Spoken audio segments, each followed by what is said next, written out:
É só porque a gente tem capacidade de abstração que a gente pode contemplar a verdade. Por isso que aqui nós estamos ainda falando de educação para a sabedoria. A educação para a sabedoria pressupõe a alta capacidade de abstração, de abstrair, de separar. Porque a sabedoria é uma participação do intelecto humano no intelecto divino, e o intelecto divino é imaterial. Então a gente vai subindo de grau em grau, do rudimentar ao cada vez mais elaborado, para um dia conseguir contemplar a verdade. Existe dentro de nós uma realidade imaterial, sei lá por quê, só sei que é. É assim. E quero ver quem prova o contrário. A verdade, ela é imaterial. Tanto é que a verdade pode ser disso ou daquilo, mas ela é verdade. E eu sou capaz de perceber. E se é assim, como desconsiderar isso quando nós formos falar de ensino? Como falar que a verdade é simplesmente relativa?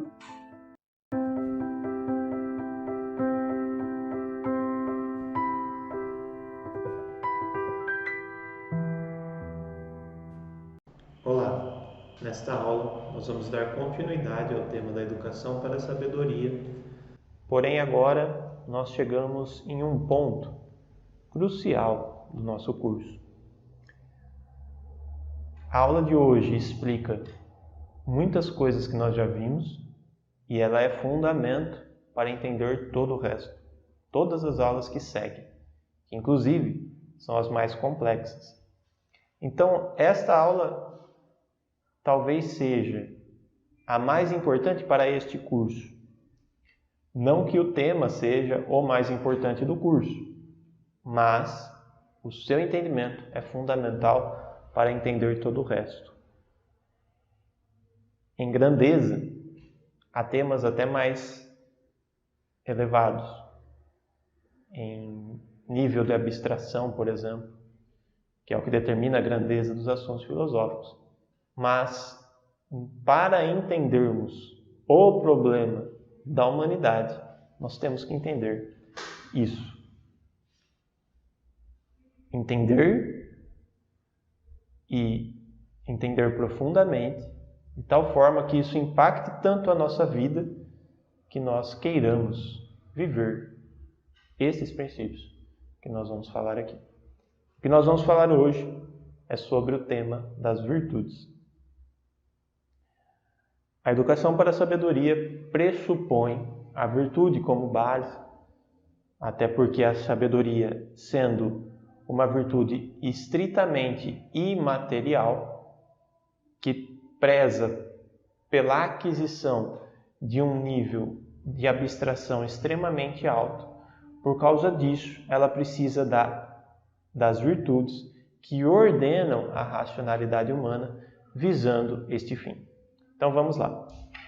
Diz Aristóteles: nós, porém, afirmamos, e os fatos o confirmam, que a felicidade da vida encontra-se, de preferência, entre aqueles que cultivam até a excelência as virtudes e o intelecto, e se moderam na aquisição dos bens exteriores, do que entre aqueles que possuem amplamente esses bens, mas são pobres em bens da alma.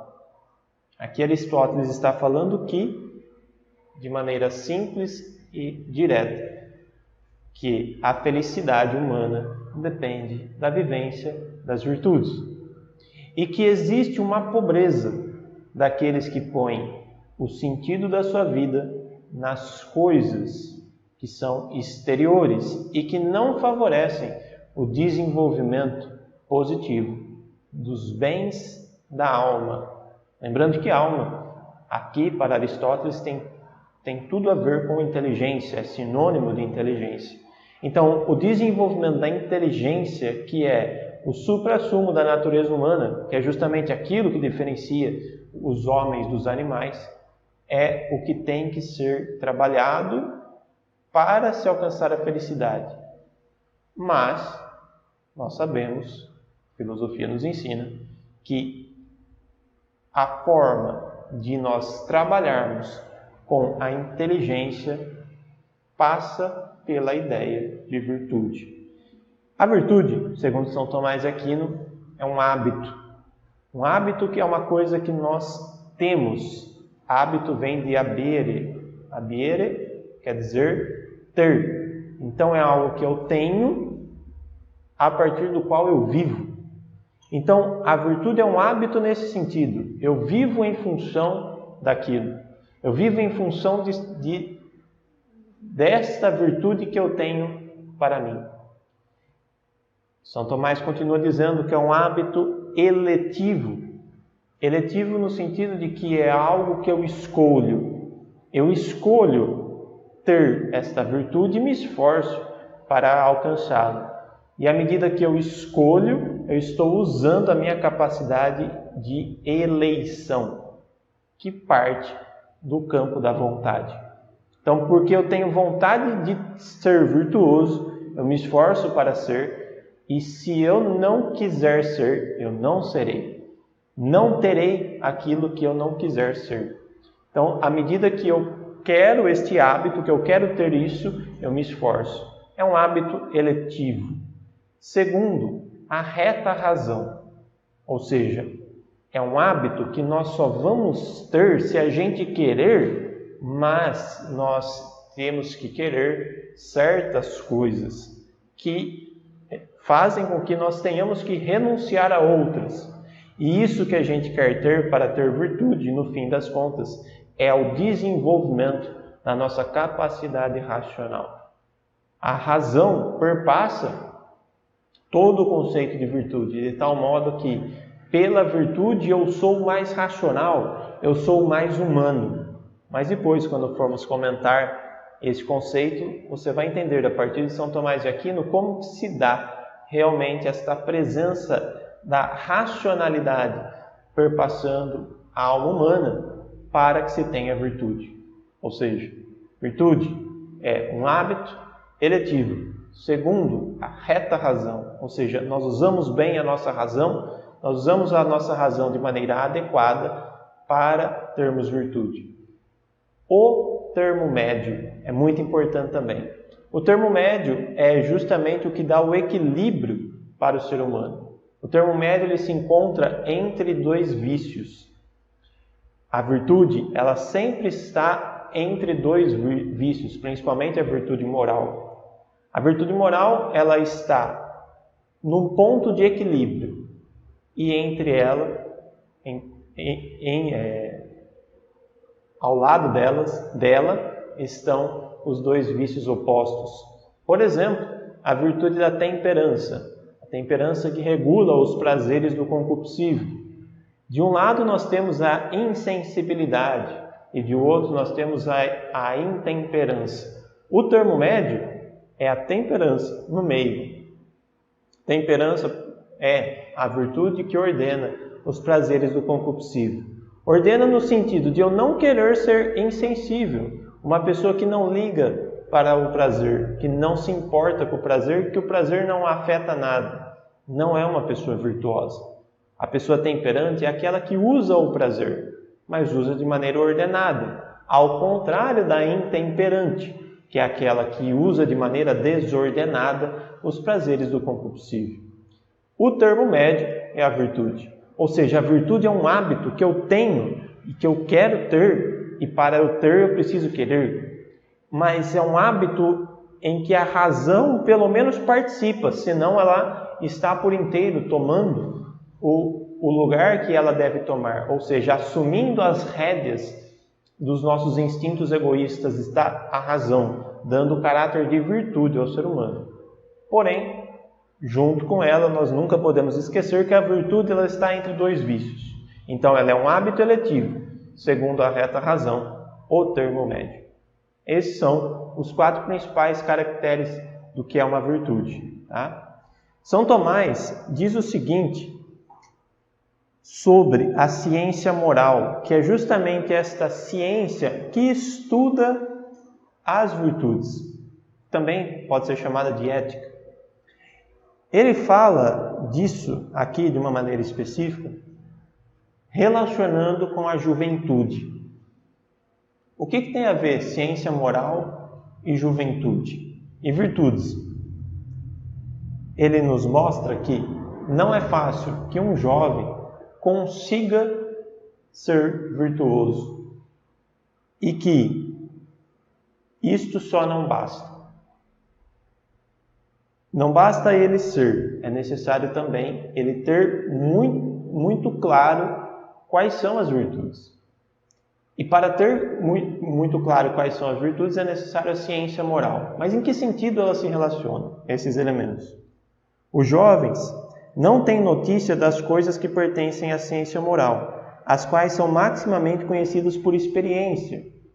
São inexperientes das operações da vida humana, por causa da brevidade do tempo, e por isso não são ouvintes convenientes da ciência moral. O que ele está querendo dizer aqui? Que o jovem não é um ouvinte bom da ciência moral. Tá? Então quer dizer que os jovens não precisam ter virtude? Não. Os jovens precisam ter virtude. Mas para isso, não é tão necessário ele conhecer a ciência moral quanto praticar as virtudes. E nós sabemos disso por quê? Porque nós adquirimos virtude pelo exercício e pela disciplina. E a ciência moral, ela não é suficiente para a aquisição de virtudes. Ela é suficiente e boa para o aperfeiçoamento das virtudes. Então, à medida que você já as tem, é bom que você estude a ciência moral. A ciência das virtudes, da descrição, da demonstração, da explicação do que é cada uma das virtudes. É necessário para aquelas pessoas que já as têm. E o fato de nós não termos experiência nos mostra que nós precisamos nos dedicar ao exercício principalmente das virtudes para que, depois de adquirida junto com a experiência, nós tenhamos ainda com a ciência moral mais um elemento suficiente para considerar os outros. Mas num primeiro momento, o que um jovem, uma criança tem que ser ensinada? Ela tem que ser ensinada a ser virtuosa. Tá? O objetivo da ciência moral de que trataremos, portanto, não será levar o ouvinte à aquisição das virtudes, mas levar as virtudes adquiridas à perfeição. E aqui que está a questão. Nós estamos falando desta aula pressupondo que as pessoas que estão assistindo já tenham as virtudes. Se não as tiver, é bom que se esforce para as ter o quanto antes. Porque disso depende, inclusive, a felicidade de quem está aqui ouvindo e assistindo essa aula. E também porque a pessoa que está ouvindo essa aula já deve estar preocupada em melhorar as virtudes que já tem. Porque esta é uma aula de ciência moral. Então, esta aula aqui é muito boa para quem tem virtudes. Para que perceba o que é a virtude, quais são elas e o que é que eu vou fazer agora para aprimorá-las. Então, se você não as tem, é bom correr atrás do tempo perdido e ordenar a sua vida. Por quê? Porque disto depende a sua felicidade. A felicidade que, de certa forma, pode ser alcançada nos vícios, mas de uma maneira muito rudimentar e muito insuficiente. De uma maneira que normalmente a gente pode dizer que deixa o nosso coração inquieto. Não satisfaz a nossa alma a vivência plena e radical dos vícios. Isso é comum nós vermos em toda a experiência da humanidade. Então o vício em si, ele acarreta uma tristeza natural de alguém que tentou encontrar a felicidade onde a felicidade não estava. Ou estava de uma maneira muito insuficiente. E aí, mergulhado naquela tentativa louca de felicidade, esta pessoa se encontra num vazio existencial que é muito típico da humanidade em que nós estamos vivendo. Muitas pessoas tristes, com vários problemas psicológicos, muitas delas poderiam resolver seus problemas se adquirissem virtudes.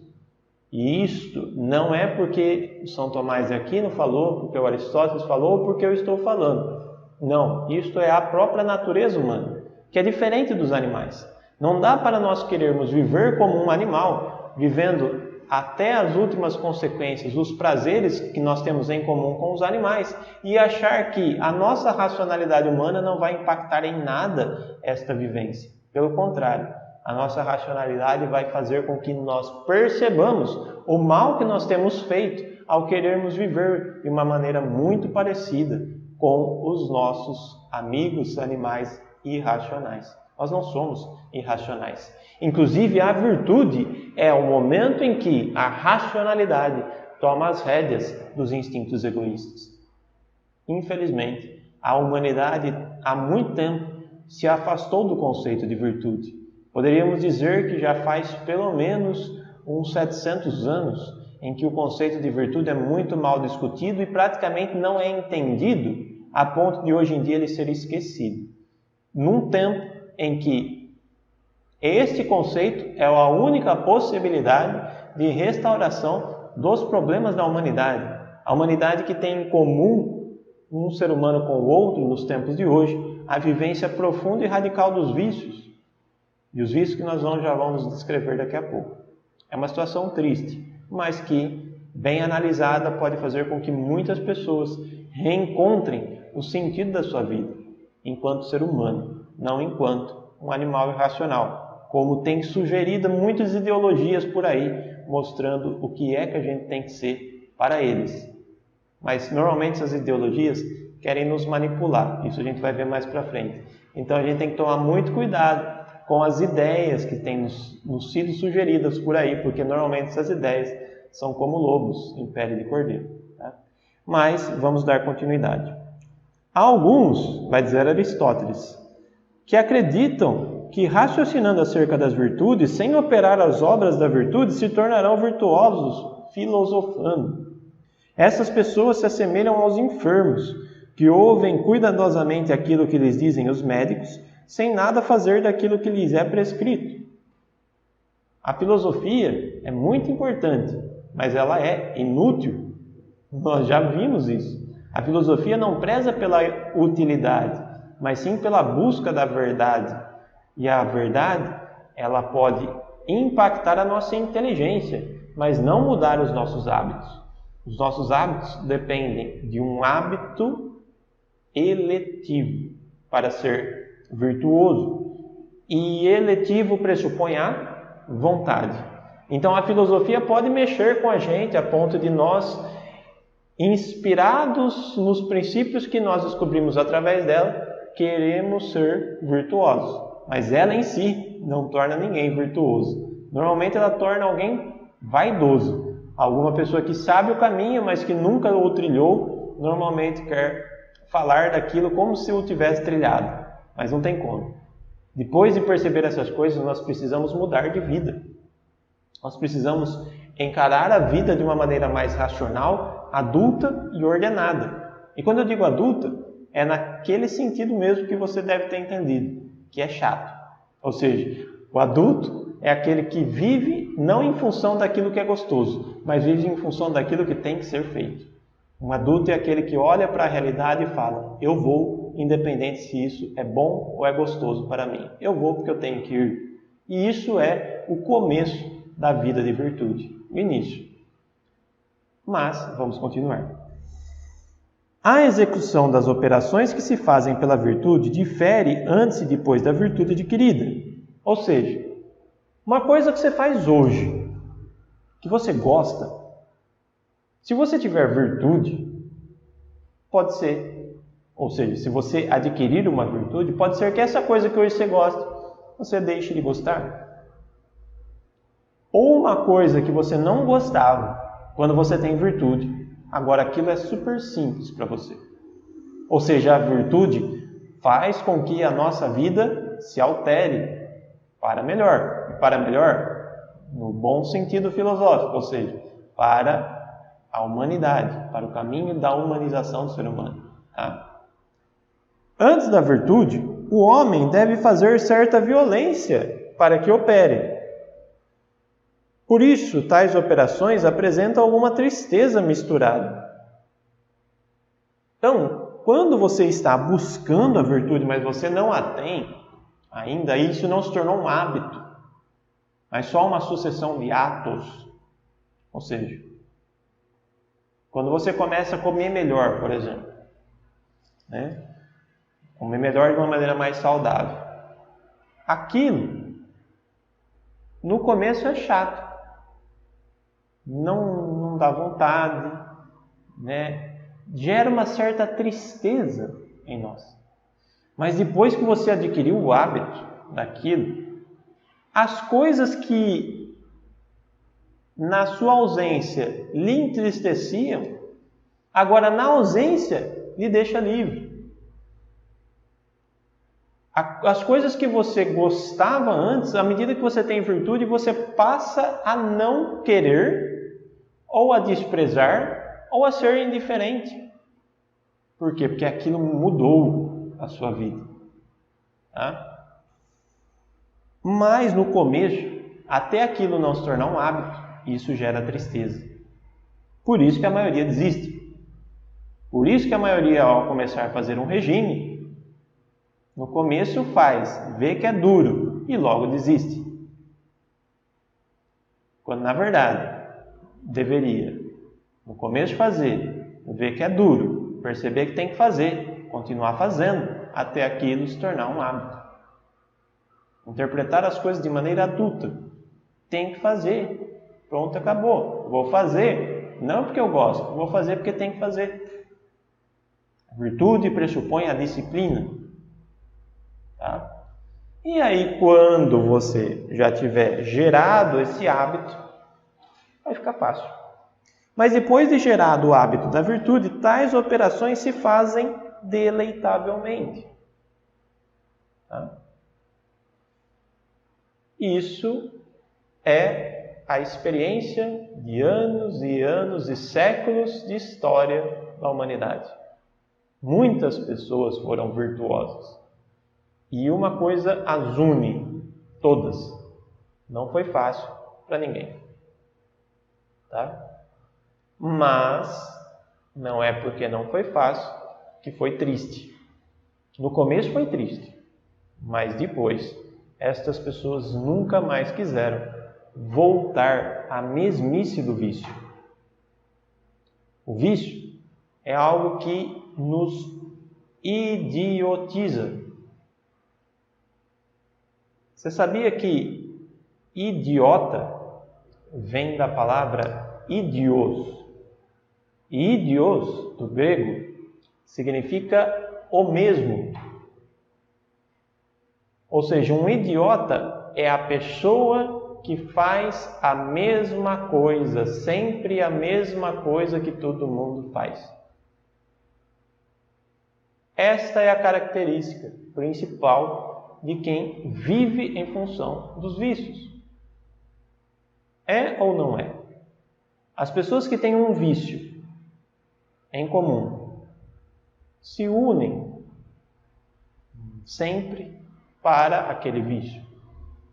E este vício as faz todas iguais, pelo menos naquilo, as faz iguais. E normalmente, por conviverem, falam as mesmas coisas do mesmo jeito e ninguém discute ali dentro. Os grupos se formam normalmente em torno dos vícios. E ai daquela pessoa que tem a virtude oposta àquele vício entrar no meio desse grupo. Esta pessoa, naturalmente, a sua presença mostra o erro em que estas pessoas viciadas, que vivem na mesmice, idiota, estão vivendo. Idiota nesse sentido que eu falei. E essas pessoas reagem por um instinto natural contra aquela que vive na virtude. E aí sim é que vão dizer que é careta, que esta pessoa não se diverte, que é um tonto. Por quê? Porque ela não tem o que fazer a não ser atacar. Tá? Então, se você estiver participando de muitos grupos, tome cuidado, porque pode ser que você esteja muito parecido com todo mundo. E isso pode trazer, ou pode denunciar à situação em que está a sua vida. Tá? E isso é algo que é muito difícil para eu assumir aqui essa responsabilidade de falar, porque é algo que nos incomoda naturalmente. Esse tipo de aula aqui não é agradável de se dar, porque a gente tem que mostrar aonde está o calo, aonde está a ferida, aonde está o problema. E normalmente isso não é muito bem quisto por aquele que não quer deixar de ser aquilo que normalmente tem sido. Ou seja, esta aula mostra um caminho que na verdade não é agradável, mas que no fim das contas é o caminho da humanidade. Por quê? Porque o ser humano ele é predisposto à virtude de maneira natural. Por sermos seres humanos, temos uma capacidade racional, nós estamos predispostos à virtude. E se nós negarmos esse caminho, nós estamos negando a nossa própria humanidade. E é aqui que está o problema, a gravidade e a importância dessa aula. Mas vamos agora para São Tomás de Aquino, que foi uma pessoa que descreveu e conceituou e definiu muito bem o conceito de virtude e os seus desdobramentos. Inclusive, na Suma Teológica, ele tem um tratado sobre as virtudes e um sobre cada uma das virtudes. Né? Este livro aqui, por exemplo,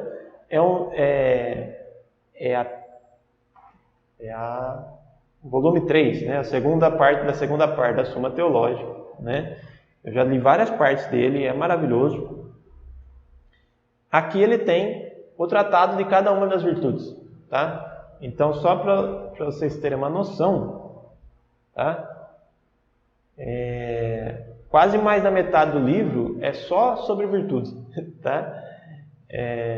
Uma pessoa virtuosa é capaz de fazer uma coisa dessa. Então, daqui tem muita coisa, né, desse livro aqui, da outra parte também e de outros trechos de Aristóteles. Tá? Vou ler alguns trechozinhos aqui e comentá-los.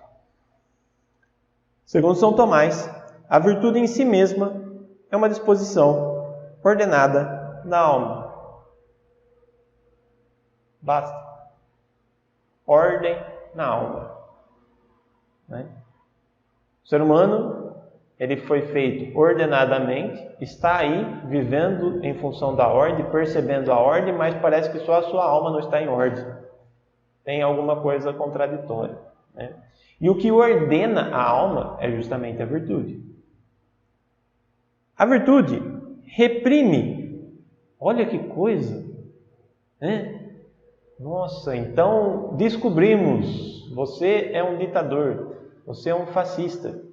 Você é um retrógrado que quer oprimir-nos nesta cadeia de conceitos sobre virtude tomistas, medievais, escolásticos e da Idade Obscura, que foi a Idade Média, a Idade das Trevas, inclusive. Né?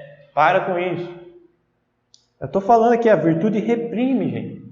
Repressão das paixões desordenadas. Então a virtude reprime, mas reprime a desordem. A desordem que nos faz mal. A desordem que faz com que nós percamos o contato com aquilo que há de mais humano em nós, que é a racionalidade. Nesse sentido, começa a parecer que a virtude é algo bom. Se ela reprime o que é mal, reprimir o que é mal é bom, não é? É o que parece. Ou a gente vai reprimir o que é bom? Aí estaria errado. Aí que ele está falando que reprime as paixões desordenadas e provoca as moderadas. Ou seja, quando você tem virtude, você não é podado nas suas paixões humanas. Você não fica sem paixão. Você não fica sem prazer. Você não fica sem aquilo que você gosta. Não. Mas você modera o que você gosta. A partir da repressão daquilo que é desordenado em si. E aí, se nós formos fiéis a esse conceito, nós começamos a perceber que nós precisamos disso. Ou não. Ou a gente pode levar até as últimas consequências aquilo que a gente quer. De maneira que a gente deseja. A gente pode desejar tudo, mas querer tudo que a gente deseja já é outra coisa. Aí entra o ato da vontade. A vontade já é intelectual, né? Enquanto o desejo ele é sensível, do concupiscível, do irascível, das paixões mais baixas do ser humano, a vontade já é intelectual e ela é capaz de ordenar as paixões. Tá?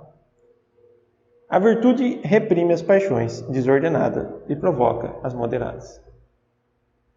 A virtude humana não pode pertencer ao corpo, mas somente ao que é próprio da alma. Nós temos corpo, um corpo muito parecido com de alguns animais. Inclusive, foi por esse caminho que o Darwin construiu a teoria da evolução, né? Olha como somos parecidos com o macaco, né? Então, temos um corpo parecido com o dele. Mas a nossa inteligência não é parecida com o do macaco. Onde está o elo perdido? Nós já estudamos isso, né? Como que surgiu a racionalidade da matéria? Né?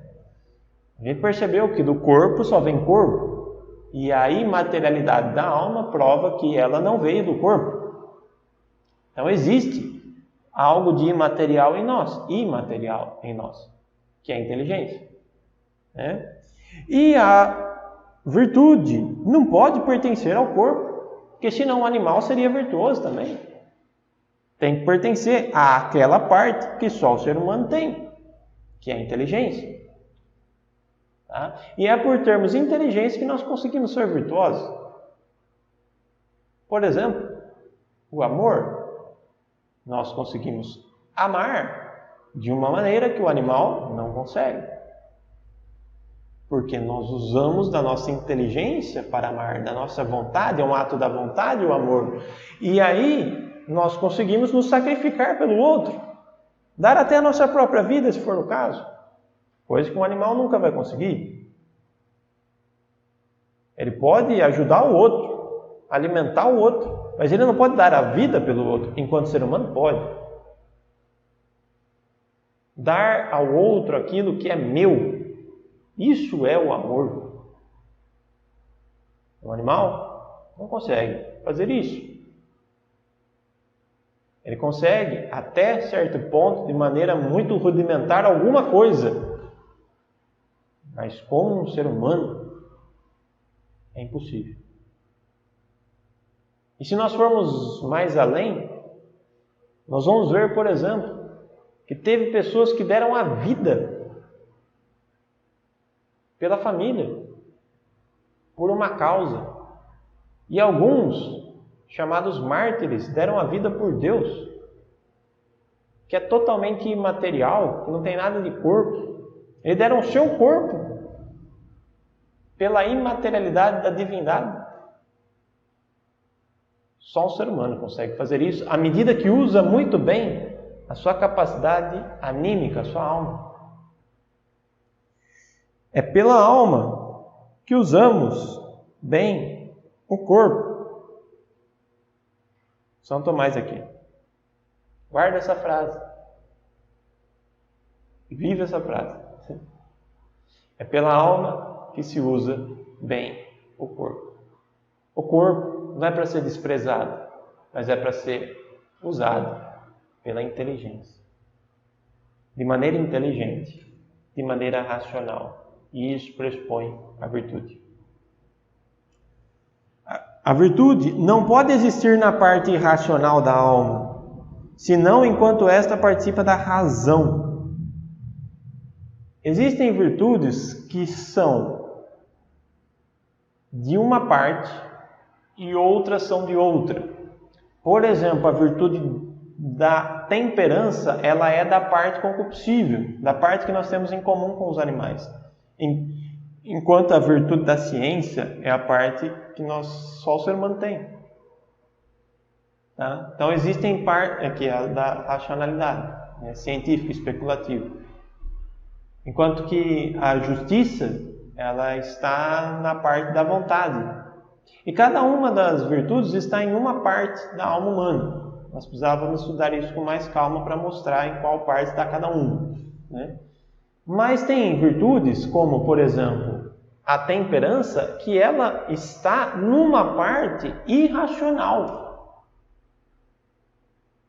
que é justamente aquela que nós temos em comum com os animais irracionais, que são os prazeres do sexo, da comida e da bebida, os prazeres ditos do tato, tá? Essa é uma parte irracional, mas esta virtude dá uma racionalidade a esta parte. Ela torna aquilo que é irracional em algo racional. E é aí que é a virtude. É aí que nós nos diferenciamos de um animal. Enquanto um animal não consegue parar de comer, nós conseguimos tirar da nossa boca e dar para o nosso filho. Enquanto um animal se acasala com a própria mãe, com a própria progenitora, nós conseguimos viver, para muitos isso é tranquilo, a castidade. Às vezes a vida inteira. Isso é a racionalidade perpassando aquilo que há de mais irracional em nós. Tá? É isso que ele está falando aqui. O bem da alma é ser racional. Isso que é o bem da alma. O bem da alma é estar de acordo com a sua capacidade. A virtude do irascível e do concupiscível não é senão uma conformidade habitual dessas potências com a razão. Ou seja, quando a gente tem uma potência, uma paixão que é comum com os animais, se nós dermos uma racionalidade para ela, nós tornamos ela virtuosa. Assim como é do irascível e do concupiscível. O uso da razão impera em todas as pessoas virtuosas. Então, o que você vai ver de diferente numa pessoa virtuosa? Que ela usa a razão, que ela não age por instinto, ela não age por prazer, ela age por razão, ela vê a verdade das coisas, ela olha para a realidade e age de acordo com a realidade, de acordo com a verdade. Em função de um bem maior, em função de um sentido, provavelmente, por ser bem maior, transcendente. Ele não pensa somente nele, ele pensa em algo que está além dele. Isso é uma pessoa virtuosa. A felicidade é o prêmio da virtude. Aristóteles. Felicidade é o prêmio da virtude. Então, o que você espera ao ser virtuoso, ao buscar a virtude? Você espera ser feliz. O sábio não se entristece com a sabedoria, mas sim do que lhe serve de impedimento. Ou seja, uma pessoa sábia, que é aquela que, partindo das virtudes, tendo-as todas, alcançou a sabedoria, é uma pessoa que fica triste por não ser virtuosa. Enquanto que uma pessoa que está no vício fica triste porque lhe tira o pirulito, né? Ele tira aquilo que ele adora no lugar da verdade. Lembrando daquela frase de Santo Agostinho, que o homem odeia a verdade por causa daquilo que ama no lugar da verdade.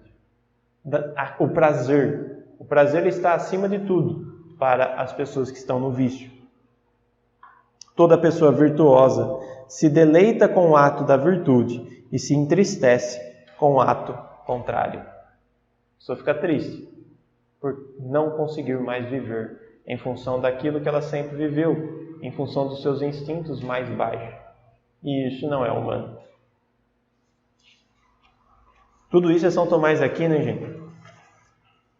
Não é em função da virtude, não é função da virtude tornar a potência sujeita à razão, privada dos seus atos próprios, mas, praticando-os, executar o império da razão. Então, a virtude, ela não exclui, de uma vez por todas, a virtude reprime, mas não exclui. E ela reprime positivamente aquilo que é mal. Mas ela não exclui as potências humanas. Ela ordena. E assim, faz com que a gente execute os nossos atos sobre o império da razão. Ou seja, é a medida aí que nós temos razão. E agora? Isso é o mais importante. É o sandal. É a coisa mais que vai nos impactar até o final do curso. O que tem a ver virtude com educação? São Tomás de Aquino. Como nos parece necessária a presença de um mestre nas artes, também são necessários mestres para o ensinamento do modo de agir virtuosamente. O que ele está falando? Artes aqui é trabalho. Né?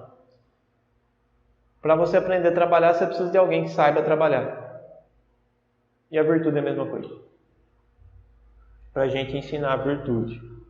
Que é justamente isso que faz bem. É justamente o que gera felicidade. O prêmio das pessoas que buscam a virtude é a felicidade. Para nós gerarmos felicidade no ser humano, nós precisamos educar para a virtude. E para educar para a virtude, nós precisamos de virtude. E hoje nós estamos num mundo em que não se entende, em que não se sabe mais, em que se perdeu de vista o que é virtude. Quanto mais, então, como que se faz para educar para a virtude?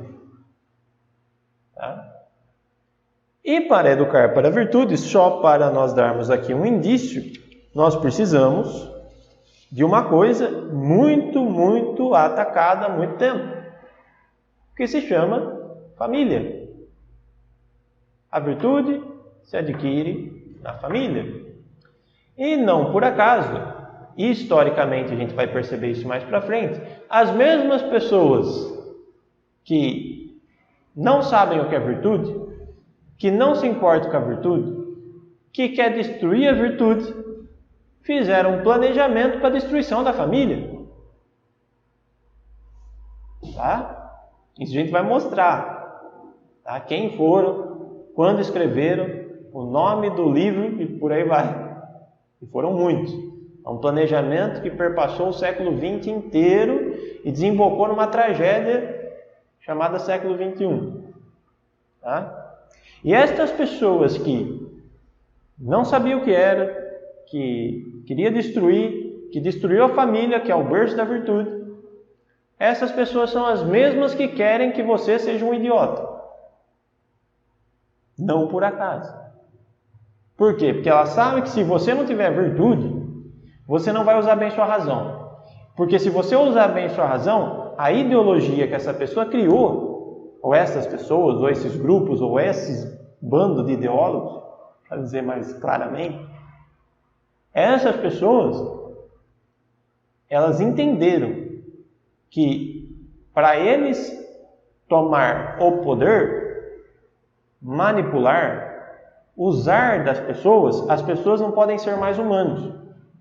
Então eles não podem ter mais virtude, porque a virtude nos faz humanos. É o que faz a gente ordenar as nossas paixões desordenadas. Então aí a gente tem que desordenar tudo mesmo para tomar tudo mesmo. E isso ninguém percebe hoje em dia, porque está todo mundo engolindo goela abaixo essas ideologias idiotizadoras, de propósito. Elas idiotizam de propósito. Óbvio. O que é mais fácil controlar? Uma pessoa inteligente, sábia ou um idiota? Um idiota. Então como que se faz um idiota? Você destrói com tudo que se chama família e que se chama virtude. E aí foi planejado. Mas se você não acredita, não precisa, né? Depois você continua o curso, aí você vai ver. Se você não acreditar no que eu estou falando, você vai ler os livros, você vai buscar as fontes. E aí depois a gente conversa. Tá? Mas a situação, adiantando para quem está acreditando, para quem está percebendo como está o mundo, é mais ou menos essa. Tá bom?